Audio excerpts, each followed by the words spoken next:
హరే కృష్ణ. హరే కృష్ణ అందరికి. హరే కృష్ణ ప్రభుజీ, ప్రణామాలు ప్రభుజీ.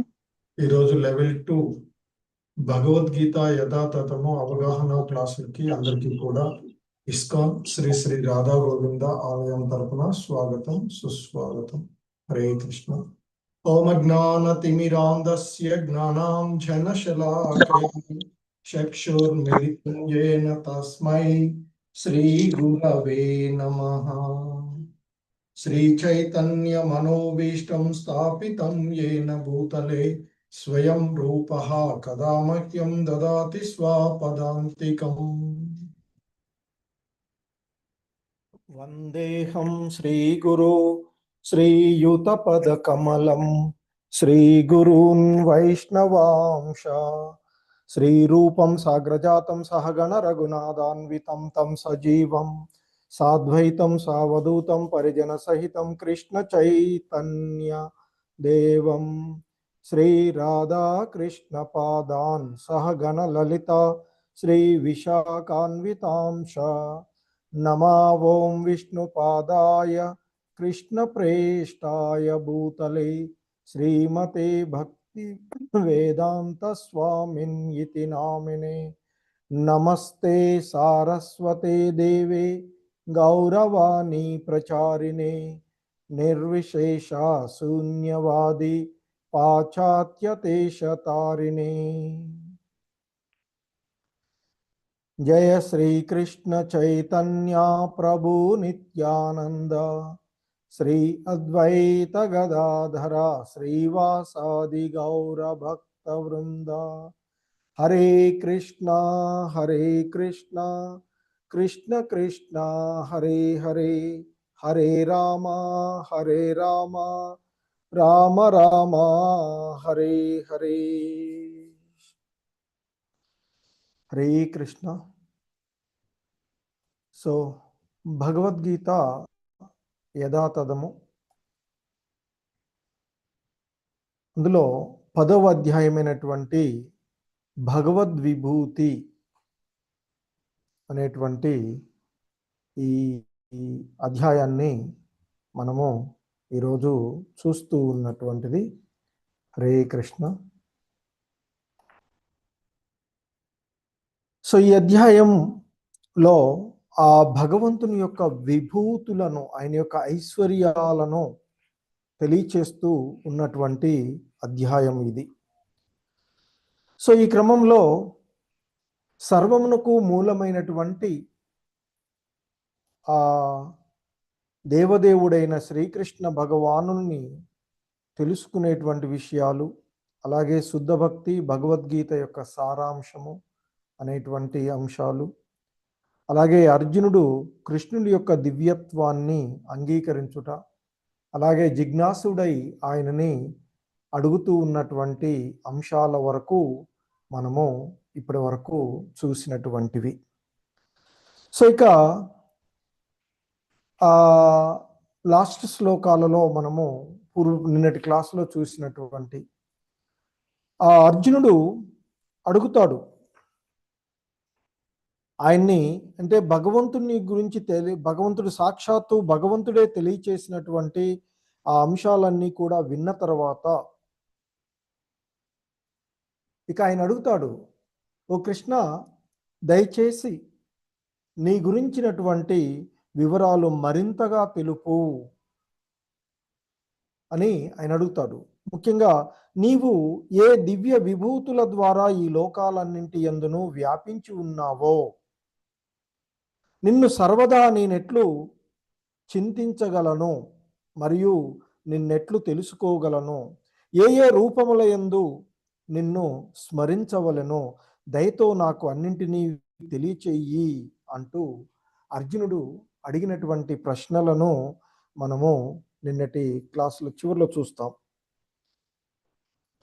ఎందుకంటే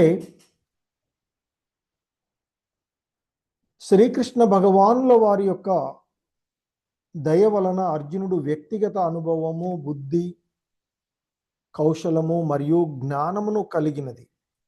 తద్వారా ఆ కృష్ణుణ్ణి ఆయన దేవదేవుడుగా అవగాహన చేసుకున్నాడు. చేసుకుని ఇక అడుగుతాడు. లాస్ట్ ఆ 18వ శ్లోకంలో మనం చూస్తాం. ఓ జనార్దన, నీ యోగ విభూతి మరియు భక్తి యోగము దయతో తిరిగి సమగ్రంగా వివరింపు. ఎంత అధికంగా శ్రవణం చేసించో అంత అధికంగా నీ వచనామృతము ఆస్వాదింపగోరుచూ ఉన్నాను అంటూ ఆయన అడిగినటువంటిది.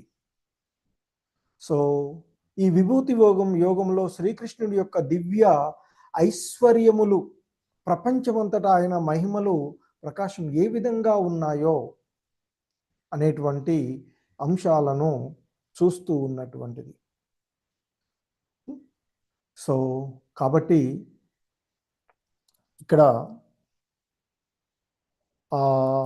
అర్జునుడు అడిగినటువంటి దానికి దేవదేవుడైనటువంటి శ్రీకృష్ణ భగవానుల వారు ఆ అర్జునుడికి ఆయన యొక్క విభూతులను తెలియచేయడానికి సమ్మతించినటువంటి వాడై ఆయన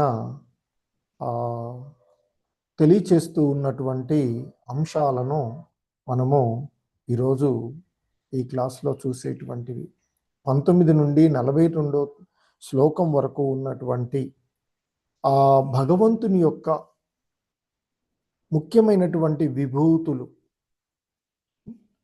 సో ఆయన యొక్క విభూతులను, ఆయన యొక్క వైభవాలను గూర్చి వివరించడము అనేటువంటిది మనము చూడబోయేటువంటి అంశాలు ఈరోజు ఈ క్లాసులలో.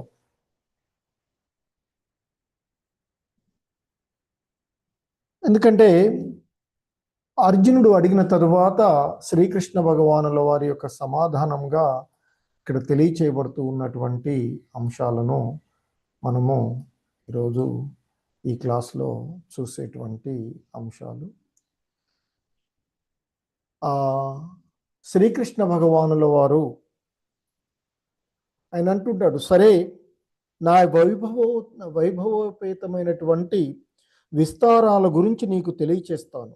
కానీ ఓ అర్జున, నా యొక్క విభూతి అనంతమైనందువలన కేవలము వానిలో ప్రధానమైనటువంటి వాటిని మాత్రమే నీకు తెలియచేస్తాను అంటూ చెప్పేటువంటి అంశాన్ని చూస్తాం. శ్రీ భగవానువాచ హం తతే కథయిష్యామి దివ్యాహ్యాత్మ విభూతయః ప్రాధాన్యత కురు శ్రేష్ఠ నాస్త్యంతో విస్తరస్య మే. భగవంతుడు చెప్తున్నాడు, ఓ అర్జున, ఓ కురుశ్రేష్ఠ, అంటే ఓ కురువంశంలో శ్రేష్ఠుడవైన అర్జున, అలాగే నా దివ్య వైభవాలను గురించి చెప్తాను. నా విభూతులకు అంతమే లేనందువల్ల ముఖ్యమైనటువంటి వాటిని నీకు నేను వివరిస్తాను అంటూ చెప్తున్నారు. ఎందుకంటే మన యొక్క ఇంద్రియములు పరిమితాలు కావడం చేత, ఎందుకంటే మన కళ్ళు ఉన్నాయి, చూడగలుగుతాము, కానీ కొంత పరిధి వరకు మాత్రమే చూస్తాము, కొంత ఇదే ఉంటుంది. ఆ తదుపరి అవి చూడలేనటువంటివి, అంటే పరిపూర్ణం కావు. మన చెవులు ఉన్నాయి, కొంతవరకు మాత్రమే వినగలుగుతాయి. అదే పరిపూర్ణమైతే ఎక్కడి నుంచి ఏదైనా వినగలగాలి. సో కాబట్టి మరి మన యొక్క ఇంద్రియాలు పరిమితం అవడం చేత శ్రీకృష్ణ భగవానుల వారి యొక్క శక్తులను సంపూర్ణంగా గ్రహించడం అనేది సాధ్యం కాదు. కానీ అయినా కూడా భక్తులు ఎల్లప్పుడూ ఆ భగవంతుని యొక్క విభూతులను అవగాహన చేసుకోవడానికే ఎల్లప్పుడూ ప్రయత్నం చేస్తూ ఉంటుంటారు. ఎందుకంటే శ్రీకృష్ణునికి సంబంధించినటువంటి విషయాలన్నీ కూడా ఎంతో మధురమైనటువంటివి, ఎంతో అమృతపాయంగా ఉండేటువంటివి. అర్జునుడు పూర్వ శ్లోకాల్లో అన్నటువంటి అంశాలు కూడా చూస్తాం.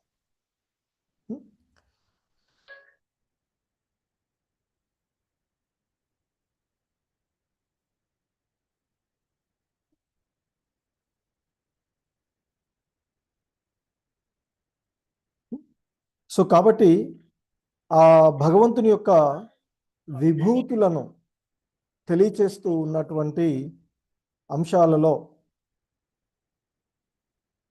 అందుకే ఇక్కడ ఆయన చెప్తూ ఉన్నారు, అహమాత్మ గుడాకేశ సర్వభూతాయ స్థితః అహమాదిత్య మద్యం చ భూతానామంత ఏవ చ. ఓ అర్జున, నేను సర్వ జీవుల హృదయమునందు నెలకొని ఉన్నట్టి పరమాత్మను. నేనే సర్వ ప్రాణుల యొక్క ఆది, మధ్యము మరియు అంత్యము. సర్వజీవులకు ఆదియు, మధ్యమును, అంతమును అంటే సృష్టి. ఆది అంటే సృష్టించడము, మధ్యము అంటే నిర్వహణ, స్థితి, కొంతకాలం స్థితిని కలిగి ఉండేటువంటిది, మరియు ఇక అంత్యము అంటే విధ్వంసము, ప్రళయం కారణము కూడా నేనే అయి ఉన్నాను అంటూ చెప్తూ ఉన్నటువంటిది. ఇక్కడ ఎందుకంటే ముఖ్యంగా శ్రీకృష్ణ భగవానుల వారి యొక్క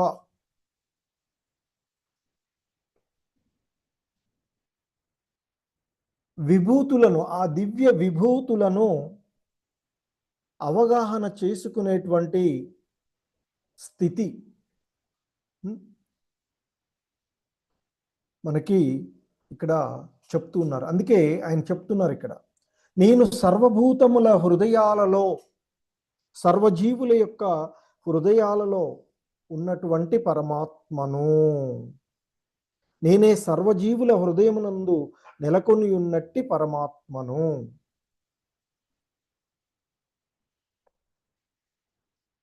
సో ఈ జీవులన్నిటికీ కూడా ఆ సర్వ ప్రాణుల యొక్క ఉత్పత్తి, స్థితి మరియు లయము అన్నీ కూడా నేనే అని చెప్తూ ఉన్నటువంటిది. ఇక మనకి ఈ అధ్యాయంలోని 21వ శ్లోకం నుండి 39వ శ్లోకం వరకు కూడా ఆ భగవంతుడు యొక్క వివిధ రకాలైనటువంటి విభూతులు, ఆయన ఎలా ఈ సృష్టిలో ఉన్నాడు, ఏ విధంగా ఈ జగత్తులో ఆయనని మనము తెలుసుకోవచ్చు. ఎందుకంటే అర్జునుడు అడిగాడు కదా అంతకుముందు, నీవు ఏ దివ్య విభూతుల ద్వారా లోకాలన్నింటి యందును వ్యాపించి ఉందువో, నిన్ను సర్వదా నేనెట్లు చింతించగలనో, మరియు నేను నిన్ను ఎట్లు తెలుసుకోగలనో, ఏ ఏ రూపాలలో నిన్ను స్మరించవలనో దయతో నాకు అన్నిటినీ తెలియచేయని అడిగాడు కదా. సో ఇక్కడ చెప్పి, నేను సర్వభూతముల హృదయాలలో కూర్చుని ఉన్నటువంటి పరమాత్మను నేనే, అన్ని జీవులకు ఆది, అంతము, మధ్యము అంతా నేనే అంటూ ఆ భగవంతుడు తెలియచేస్తూ ఉన్నటువంటి. సో ఇక ఈ తదుపరి శ్లోకాలలో ఆయన ఈ సృష్టిలో ఏ ఏ రూపాలలో విస్తరించి ఉన్నాడు అనేటువంటి విషయాన్ని తెలియచేస్తూ ఉన్నటువంటివి మనం తదుపరి చూసేటువంటి శ్లోకాలు. ఆయన చెప్తున్నారు ఇక్కడ, ఆదిత్యానామహం విష్ణు జ్యోతిషాం రవిరంశమాన్ మరీచి మరుతామస్మి నక్షత్రానామహం శశి. ఆదిత్యానామహం విష్ణు, ఆదిత్యులలో విష్ణు భగవానుడను నేను. వామన రూపంలో ఉన్న విష్ణు భగవానుడిని నేను ఆదిత్యులలో అంటూ చెప్తున్నారు. జ్యోతిషాం రవిరంశుమాన్ అంటే ఆ తేజస్సులలో నేను సూర్యదేవుడను, తేజస్సులలో నేను ప్రకాశవంతమైన సూర్యుడిని. మరీచి మరుతామస్మి, మరుత్తులు అనేటువంటి దేవతలలో మరీచి అనేటువంటి వాయువును నేను. అలాగే ఇక నక్షత్రానాం అహం శశి. శశి అంటే ఇక్కడ చంద్రుడు, రాత్రిపూట ఆకాశ నక్షత్రాలలోని చంద్రుడను నేను అంటూ ఆ భగవంతుడు ని మనం ఏ ఏ రూపాలలో స్మరించుకోవచ్చో, ఏ రూపాల్లో ఈ భౌతిక జగత్తులో మనం చూడవచ్చో ఆ అంశాలను ఇక్కడ ఆయనే స్వయంగా తెలియచేస్తూ ఉన్నటువంటి అంశాలు.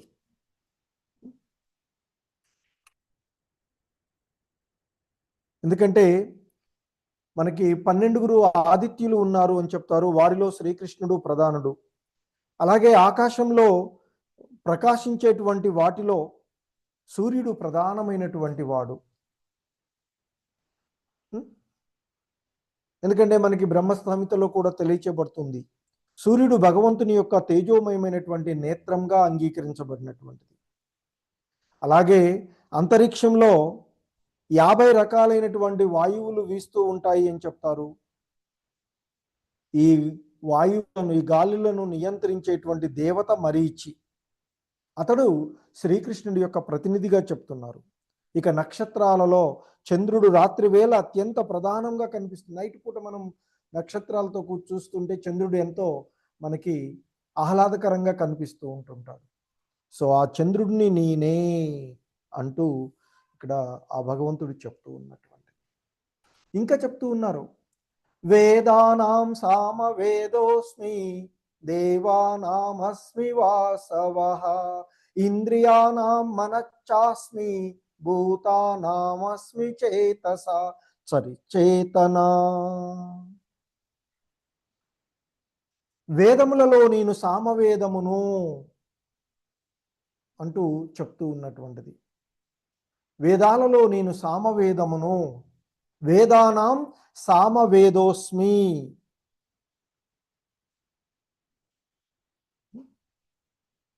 మరి దేవానామస్మి వాసవః, దేవతలలో వాసవ అంటే ఇంద్రుడు, స్వర్గరాజు ఇంద్రుడు. దేవతలలో నేను స్వర్గరాజు ఇంద్రుణ్ణి. ఇంద్రియానాం మనశ్చాస్మి, ఇంద్రియములలో నేను మనసుని. భూతానామస్మి చేతన, జీవులలోని ప్రాణమును నేను, అంటే చైతన్యమును నేను అని చెప్తారు. ఎందుకంటే భౌతిక పదార్థానికి ఆత్మకు తేడా జీవునికి ఉన్నట్లుగా భౌతిక పదార్థానికి చైతన్యము ఉండదు. అందుకే చైతన్యము మహోత్కృష్టమైనది, నిత్యమైనది. భౌతిక పదార్థాల యొక్క సమ్మేళనం చేత చైతన్యము తయారు కాదు అనేటువంటిది చెప్తూ ఉన్నటువంటి.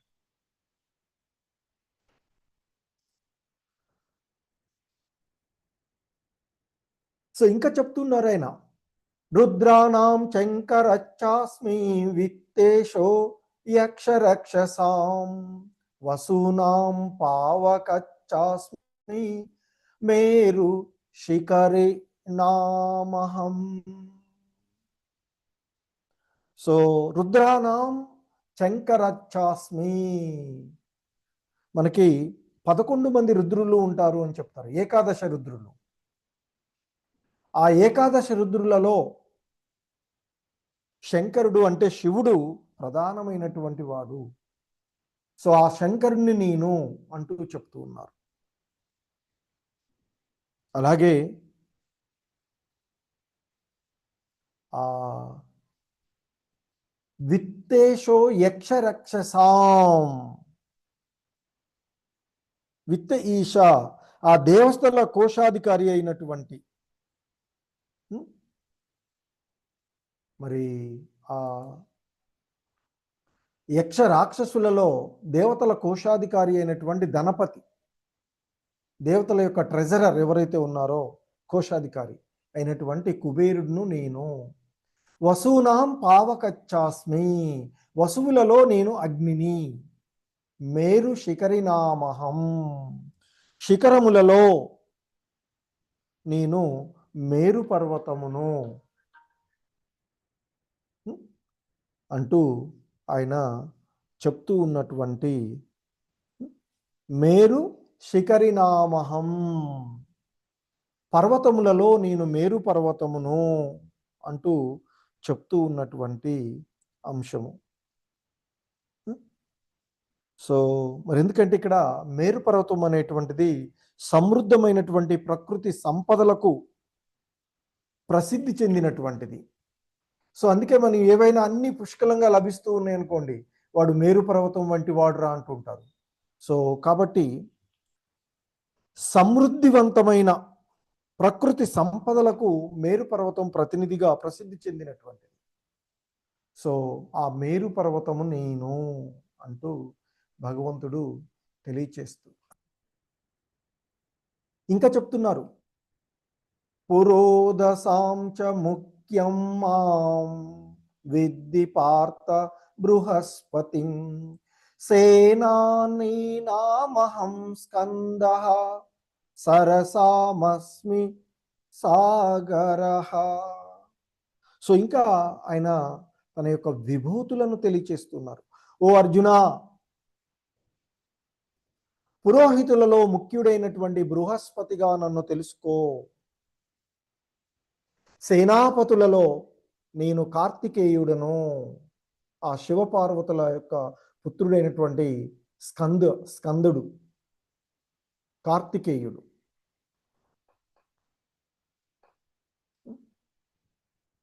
జలాశయములలో నేను సముద్రమును అని తెలుసుకో అంటూ చెప్తూ ఉన్నట్టు. ఎందుకంటే ఇక్కడ ఇంద్రుడు స్వర్గలోకంలో ప్రధానమైనటువంటి దేవతగా చెప్పబడేటువంటిది. ఆయనే స్వర్గరాజుగా చెప్తూ ఉంటుంటారు. మరి ఆయన పరిపాలించేటువంటి ఆ లోకము ఇంద్రలోకము. అక్కడ బృహస్పతి అనేటువంటి ఆయన ఇంద్రుని యొక్క పురోహితుడు. సో ఎలాగైతే రాజులందరిలో ఆ దేవతలందరిలో కూడా ఇంద్రుడు ప్రధానమవుతాడో బృహస్పతి కూడా మరి ఆ పురోహితులందరిలో కూడా ప్రధానుడు.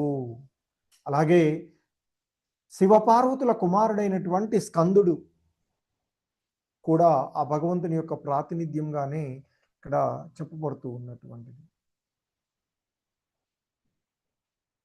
సో అలాగే జలాశయములలో నేను సముద్రమే కదా జలాశయాలలో అత్యంత పెద్దది, విస్తృతమైనటువంటిది. సో సముద్రము అంటే జలాశయాలలో నేను సముద్రుడును అంటూ చెప్తున్న జల నిధులలో ఆయన సముద్రుడితో పోల్చబడుతూ ఉన్నటువంటిది.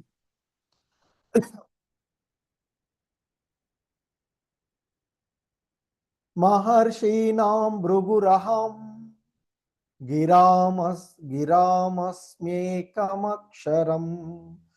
యజ్ఞానాం జపయజ్ఞోస్మి స్థావరాణాం హిమాలయః. ఓ అర్జున, మహర్షులలో నేను భృగు మహర్షిని.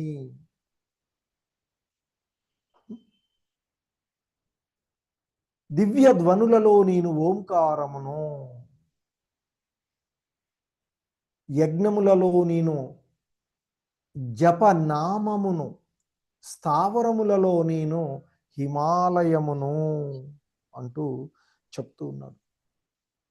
మహర్షులలో భృగు మహర్షిగా ఆయన, దివ్య ధ్వనులలో ఓంకారంగాను, యజ్ఞానంలో ఆ యజ్ఞములకు సమర్పించేటువంటి జపనామము అని చెప్తూ ఉన్నారు.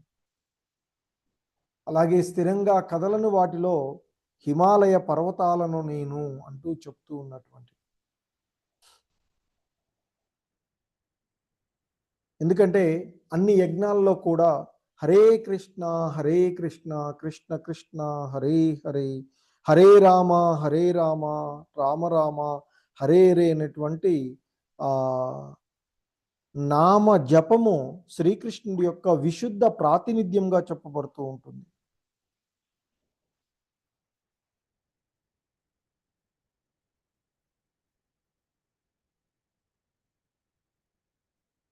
ఇంకా చెప్తూ ఉన్నారు, అశ్వత్థ సర్వవృక్షాణాం దేవర్షీణాం చ నారదః గంధర్వాణాం చిత్రరథః సిద్ధానాం కపిలో మునిః. సో ఇంకా చెప్తున్నారు,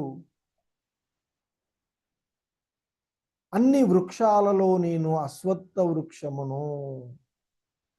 వృక్షములన్నింటిలో కూడా నేను అశ్వత్థ వృక్షమును.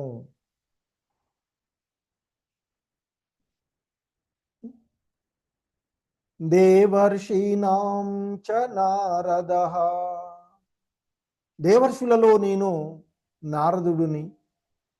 గంధర్వానాం చిత్రరథః. గంధర్వులలో నేను చిత్రరథుడను, మరి సిద్ధులలో నేను కపిలమునిని అంటూ ఆ భగవంతుడు తెలియచేస్తూ ఉన్నటువంటి అంశాలు.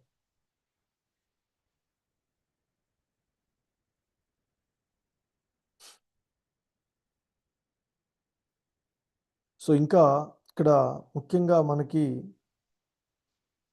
ఆ భగవంతుని యొక్క ప్రాతినిధ్యం, ముఖ్యంగా సిద్ధ పురుషులలో దేవహూతి యొక్క పుత్రుడైనటువంటి కపిల భగవానుడు మనకి సాంఖ్యయోగమును సాంఖ్యశాస్త్రాన్ని బోధించినటువంటి వాడు.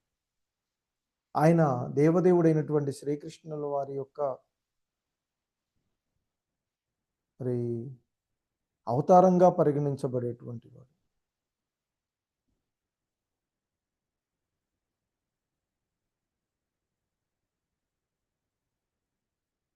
ఉచ్చైశ్రవ సమస్వానాం విద్ధి మామృతోద్భవః ఐరావతం గజేంద్రానాం నరాణాం చ నరాదీపం. అశ్వములలో నేను అమృతం కొరకు సముద్రాన్ని చిలికినప్పుడు పుట్టిన ఉచ్చైశ్రవముగా నేను, అలాగే గజరాజులలో ఐరావతము, మనుషులలో రాజును నేను అని తెలుసుకో అంటూ ఆ భగవంతుడు తెలియచేస్తూ ఉన్నటువంటిది అర్జునుడికి.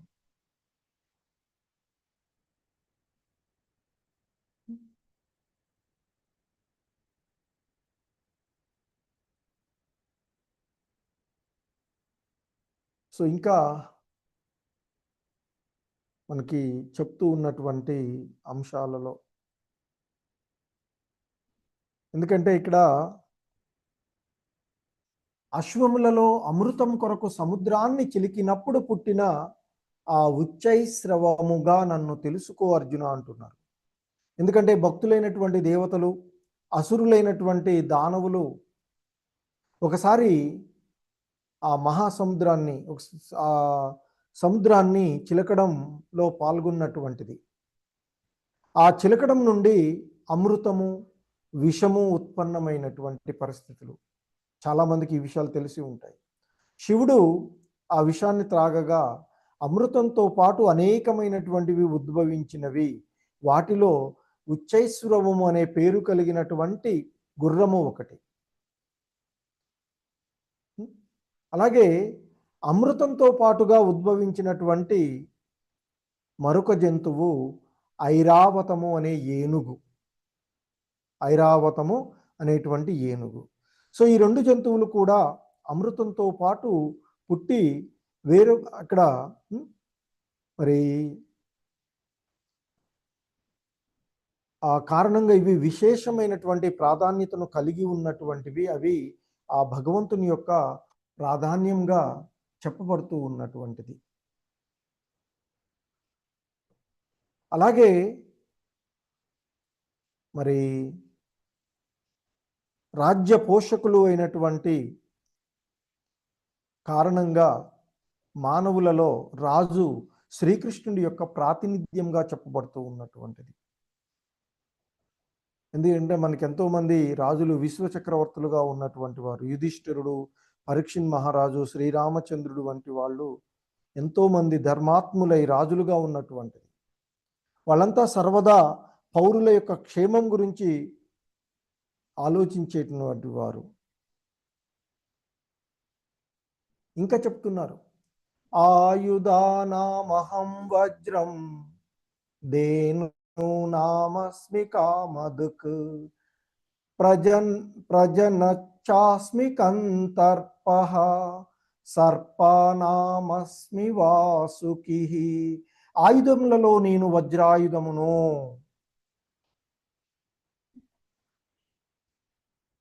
అలాగే గోవులలో నేను సురభిని, కామధేనువును నేను అంటూ చెప్తున్నారు.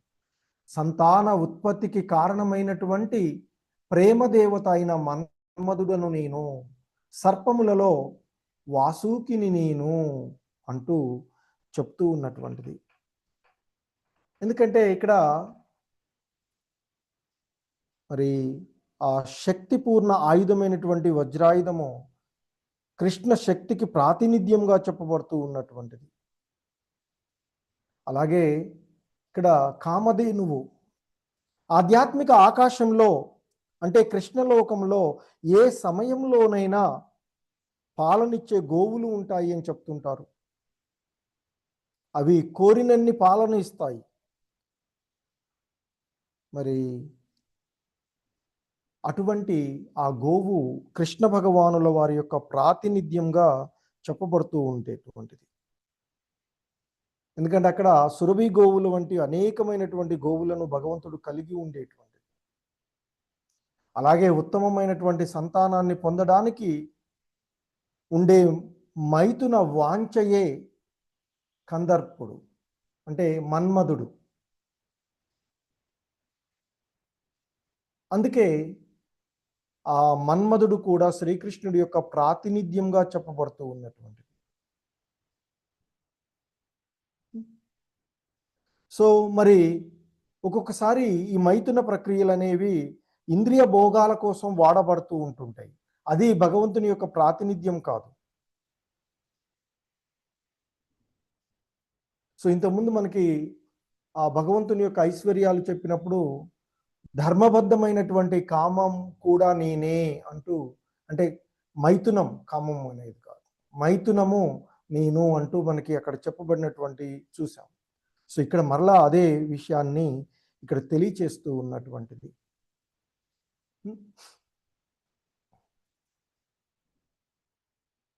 ఆయుధాలలో ఆ ఇంద్రుడు ఉపయోగించేటువంటి వజ్రాయుధము భగవంతుని యొక్క ప్రాతినిధ్యంగాను ఏ సమయంలోనైనా ఎంతైనా కోరుకున్నటువంటి తీర్చేటువంటి కామధేనువులు భగవంతుని యొక్క ప్రాతినిధ్యంగా చెప్తూ ఉన్నటువంటిది.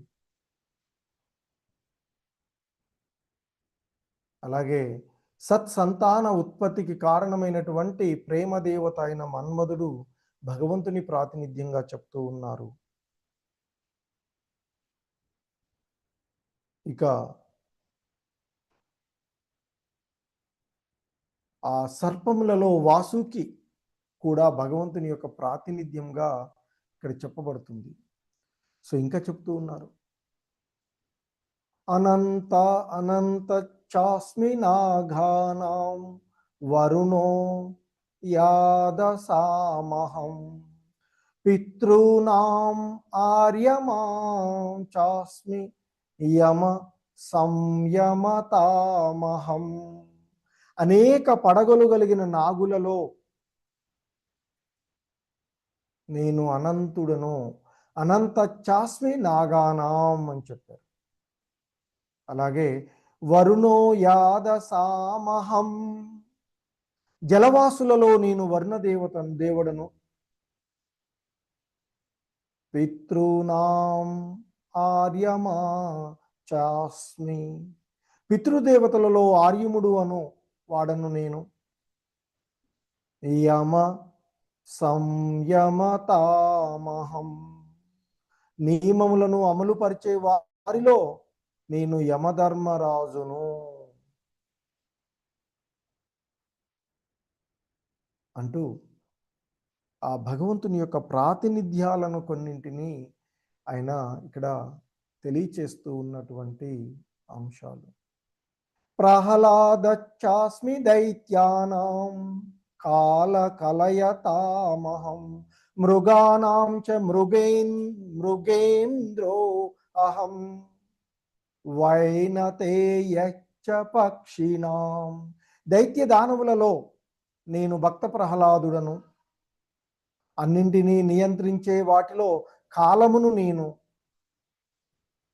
జంతువులలో నేను సింహమును, పక్షులలో నేను గరుత్మంతుడను అంటూ ఆయన యొక్క ప్రాతినిధ్యాలను కొన్నింటిని ఇక్కడ తెలియచేస్తూ ఉన్నటువంటివి.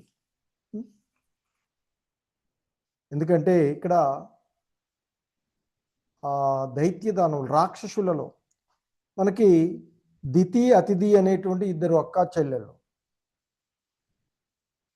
వీరిలో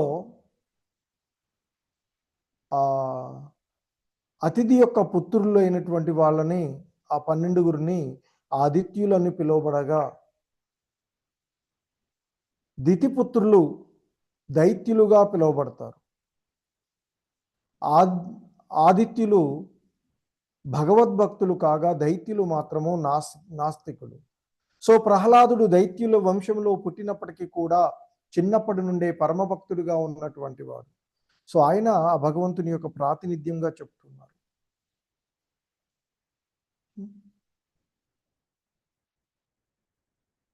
సో మనకి మరి అనేకమైనటువంటి అనిచేటువంటివి ఉన్నటువంటివి, కానీ ఈ భౌతిక జగత్తులో కాలము అన్నింటినీ కూడా శిథిలం చేసేటువంటి, కాలం అన్నింటినీ కూడా నశింప చేసేటువంటిది, అన్నింటినీ క్షయించేటువంటిది. ఏదైనా మనం అద్భుతంగా ఇష్టపడి కొన్నామనుకోండి, వాళ్ళ 1 సంవత్సరం వరకు కొత్తగా ఉంటుంది, తదుపరి పాలం. సో కాలం అటువంటి ప్రభావాన్ని అన్నిటినీ నియంత్రించగలిగేది కాలం. ఆ కాలం కూడా భగవంతుని యొక్క ప్రాతినిధ్యం. అలాగే జంతువులలో జంతురాజు అయినటువంటి మృగానాంచ మృగేంద్రోహం, మృగరాజు అయినటువంటి ఆ సింహము ఆయన చెప్తున్నారు. అలాగే పక్షులలో గరత్మంతుడు ఆయన ప్రాతినిధ్యంగా చెప్పబడుతూ ఉన్నాడు.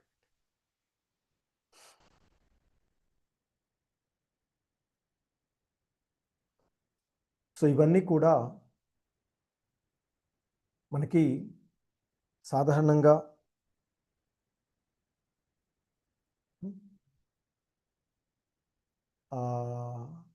వాటిలో ఎన్నో ఉండేటువంటి కొన్ని మనకు తెలియచేసింది, దేవతల్లో కానీ మహర్షులలో కానీ.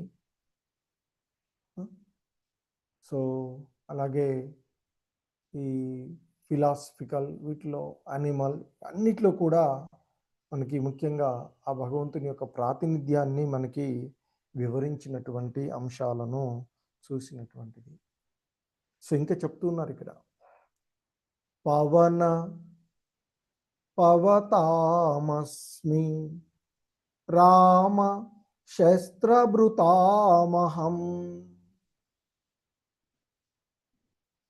జుషానాం మకరచ్ఛాస్మి శ్రోతసామస్మి జహనవి.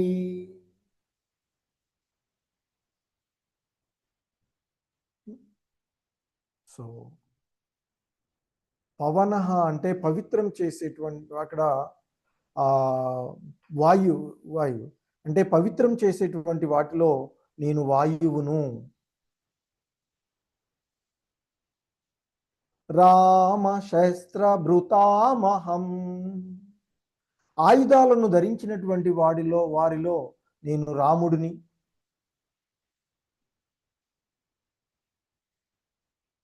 జుషానాం మకరచ్ఛాస్మి, జలచరములలో నేను ముసలిని.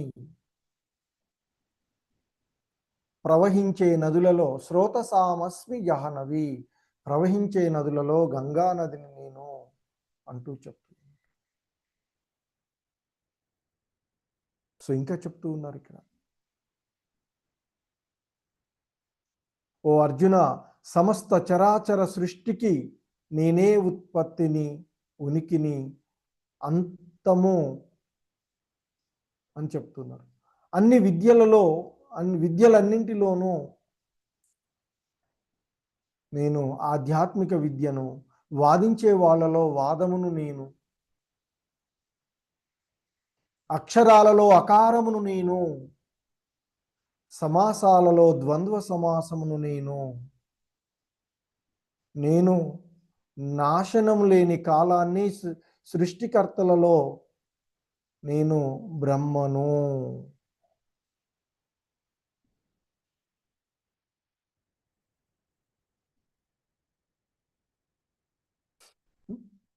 ఇంకా చెప్తున్నారు, నేను సర్వాన్ని హరించేటువంటి మృత్యువును, కలగబోయే సమస్తానికి మూలాన్ని నేను. స్త్రీలలోని కీర్తి, సంపద, వాక్కు, జ్ఞాపక శక్తి, మేధా, ధైర్యము, ఓర్పు నేను అయి ఉన్నాను అంటూ చెప్తూ ఉన్నారు. ఇంకా చెప్తున్నారు,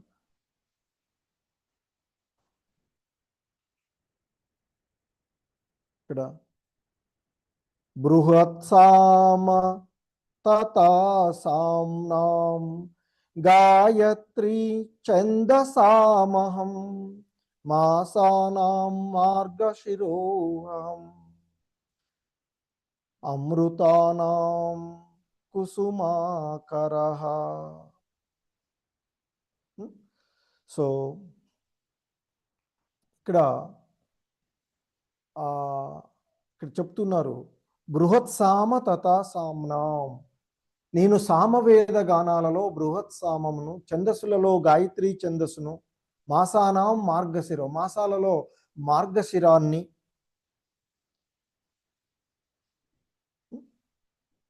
మాసానాం మార్గశిరోహం ఋతూనాం కుసుమాకరః, ఋతువులలో నేను వసంత ఋతువును. ఇక్కడ మనకి ఆ వేదాలన్నింటిలో తాము సామవేదములోని భగవంతుడు ఇంతకు ముందు కూడా వివరించబడినటువంటిది. ఎందుకంటే నానా రకాలైనటువంటి ఆ దేవతలతో గానం చేయబడేటువంటి రమ్యమైనటువంటి గేయాలతో ఆ సామవేదము నిండి ఉంటుంది అని చెప్తారు. మరి ఆ గేయాలలో ఒకటి ఆ బృహత్సామం, అసాధారణమైనటువంటి మధురిమను కలిగి ఉన్నటువంటిది, నడివేయిలో గానం చేయబడేటువంటిది ఆ బృహత్సామము అని చెప్తుంటారు. మనకి అలాగే సంస్కృతంలో కవితలను క్రమపరిచేటువంటి స్పష్టమైనటువంటి సూత్రాలు అనేకం ఉంటాయి. మరి ఈ నవీన కవిత్వంలో కూడా ప్రాస ఛందస్సు ఉండేటువంటిది.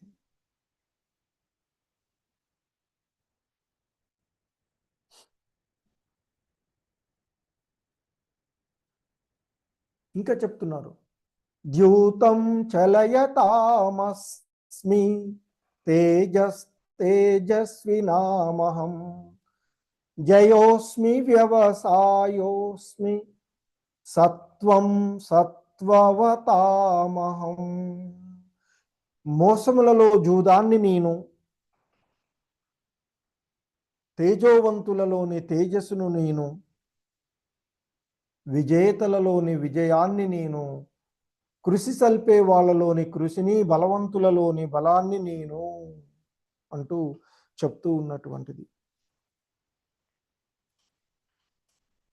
మోసాలలో జూదము ఆ భగవంతుని యొక్క ప్రాతినిధ్యంగా చెప్తున్నారు. తేజస్సులలో ఉండే తేజస్సు నేను అని చెప్తున్నారు.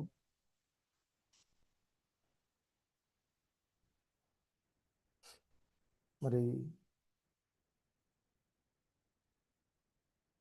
ఆ విశ్వమంతటా కూడా నానా రకాలైనటువంటి మోసగాళ్ళు ఉండేటువంటిది. సమస్త మోస కార్యాలలో జూదము అత్యున్నతమైనటువంటి స్థానంలో ఉన్నదిగా చెప్తూ ఉంటారు. అందుకే అది భగవంతుని ప్రాతినిధ్యం. అలాగే తేజస్సు, అలాగే విజేతలలో విజయం, బలవంతులలోని బలం కూడా భగవంతుని యొక్క ప్రాతినిధ్యమే అంటూ చెప్తారు. వృష్ణీనాం వాసుదేవోస్మి పాండవానాం ధనంజయః మునీనామప్యహం వ్యాసః కవీనాముషనా కవిః. యాదవులలో వాసుదేవుడను నేను, పాండవులలో అర్జునుడును నేను, మునులలో వ్యాసుడను, గొప్ప ఆలోచనాపరులలో శుక్రాచార్యుడను నేను అంటూ ఆ భగవంతుని యొక్క వివిధ ప్రాతినిధ్యాలను ఇక్కడ తెలియచేస్తూ ఉన్నాయి. ఎందుకంటే శ్రీకృష్ణుడు ఆదిదేవుడు, బలదేవుడు కృష్ణుడి యొక్క ప్రత్యక్ష విస్తారంగా చెప్తూ ఉంటారు.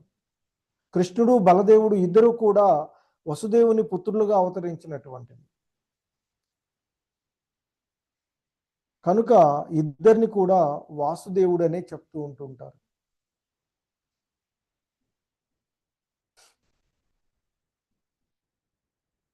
సో ఇంకా చెప్తూ ఉన్నారు, దండో దమయతామస్మి నీతిరస్మి జిగీషతాం మౌనం చైవాస్మి గుహ్యానాం జ్ఞానం జ్ఞానవతామహం.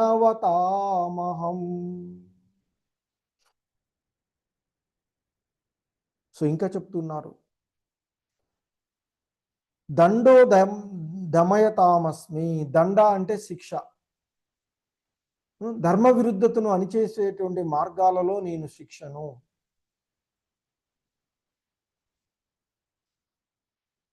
విజయం కోరుకునేటువంటి వారిలో ఆ విజయానికి కావలసిన వ్యూహం ఏదైతే ఉందో అది నేను అని చెప్తున్నారు. రహస్యాలలో మౌనంగా ఉండడమే గొప్ప రహస్యంగా చెప్తూ ఉంటుంటారు. అలాగే వివేకవంతులలో ఉండేటువంటి జ్ఞానం కూడా ఆ భగవంతుని యొక్క ప్రాతినిధ్యంగా చెప్పబడుతుంది. యచ్చాపి సర్వభూతానాం బీజం తదహమర్జున న తదస్తి వినా యత్ స్యాస్ మయా భూతం చరాచరం.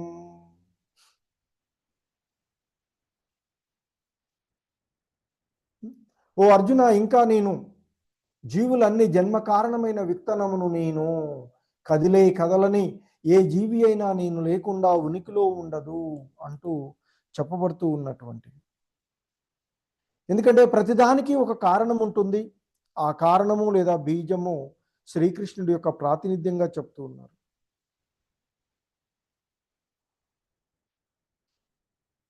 మరి ఆ కృష్ణ శక్తి లేకుండా ఏది కూడా ఉండలేనటువంటిది. సో ఇంకా చెప్తున్నారు, నాంతోస్తి మమ దివ్యానాం విభూతీనాం పరంతప యేష తు దేశత ప్రోక్తో విభూతేర్విస్తరో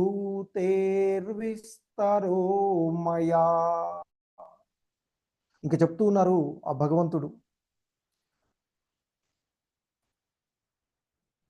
ఓ శత్రుంజయుడా, పరంతప, శత్రువులను తప్పింపచేసేవాడా, ఓ గొప్ప శత్రుంజయుడా, నా దివ్య రూపములకు అంతమే లేదు. నేను నీతో చెప్పిందంతా నా అనంతమైన విభూతుల యొక్క సూచన మాత్రమే అంటూ చెప్పబడుతూ ఉన్నటువంటి.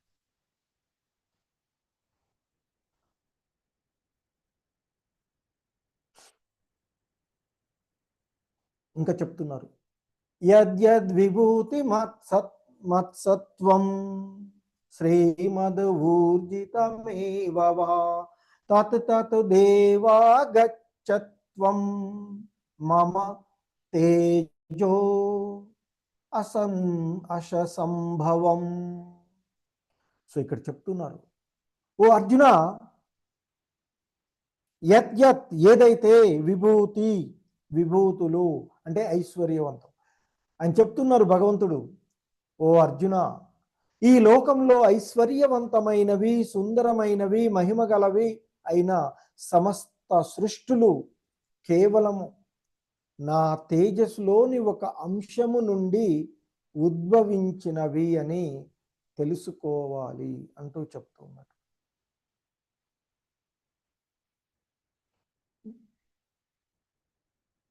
సో ఎందుకంటే ఆధ్యాత్మిక జగత్తులో కానీ భౌతిక జగత్తులో కానీ మహిమ కలిగినది లేదా అందమైనది ఏది ఉన్నా అది దేవదేవుడైన శ్రీకృష్ణుడి యొక్క ప్రాతినిధ్యము, ఆయన యొక్క విభూతి అంశగా చెప్తూ ఉంటుంటారు. సో చెప్పి ఇక చెప్తున్నారు చివరిగా, అథవా బహునైతేన కిం జ్ఞాతేన తవార్జున విష్టభ్యాహమిదం కృత్స్ననం ఏకాంశేన స్థితో జగత్. ఇక చెప్పి చివరికి కృష్ణ భగవానులు వారు అర్జున్తో అంటూ ఉన్నారు, ఓ అర్జున, ఈ వివరణాత్మకమైన జ్ఞానం యొక్క అవసరం ఏమున్నదయ్యా? కేవలము నా యొక్క అంశ మాత్రము చేతనే